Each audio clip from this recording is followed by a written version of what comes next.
Hi friends, ఎలా ఉన్నారు? Welcome to our channel Parvathi Muchhat. Ramayanam అంటేనే గుర్తుకు వచ్చేది రాముడు, సీత, లక్ష్మణుడు, హనుమంతుడు, రావణుడు. రావణుని రావణ బ్రహ్మ అని కూడా పిలుస్తుంటారు. ఇతను శివభక్తుడు, తపస్శాలి. రామాయణంలో అన్ని పాత్రలు సాధారణంగా ఉన్నా రావణుడు మాత్రం 10 తలలతో విభిన్నంగా ఉంటాడు. వివిధ రామాయణాల్లో రావణుడి 10 తలలపై విభిన్న కథలు ప్రచారంలో ఉన్నాయి. మరి ఆ కథలేంటో ఇప్పుడు చూద్దాం. వాల్మీకి రామాయణం ప్రకారం కామరూప విద్యతోని రావణాసుడికి 10 తలలు వచ్చాయని పురాణాలు చెప్తున్నాయి. రావణుడు కోపాద్రికుడు అయినప్పుడు లేదా కామరూపుడు అయినప్పుడు 10 తలలు 20 చేతులు వస్తాయని కథనం. వాటితో పాటుగా 5 జ్ఞానేంద్రియాలు 5 కర్మేంద్రియాలు కూడా ఉంటాయని కథనం.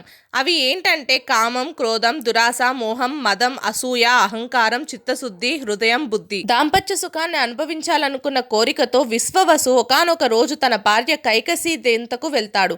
అప్పుడే కైకసి 11 సార్లు ఋతుమతి అయినట్లుగా విశ్వవసుకి తెలుస్తుంది. ఆమె ద్వారా 11 మంది కుమారుల్ని కనాలని అతను భావిస్తాడు. కానీ కైకసి తనకు 2 కుమారులు చాలంటూ విశ్వవసుకు చెప్తుంది.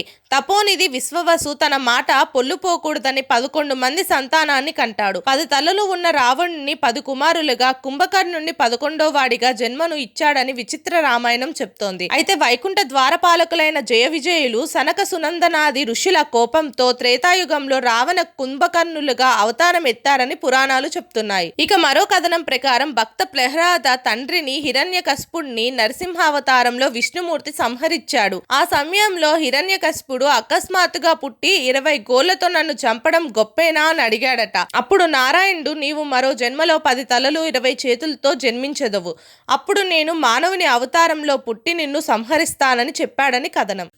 మా వీడియోస్ కనుక మీకు నచ్చినట్టయితే మా ఛానల్ని లైక్ చేయండి, షేర్ చేయండి, అలాగే సబ్స్క్రైబ్ చేసుకోవడం మాత్రం అస్సలు మర్చిపోకండి. మరిన్ని ఇలాంటి వీడియోస్ కోసం మా ఛానల్ని ఫాలో అవ్వండి.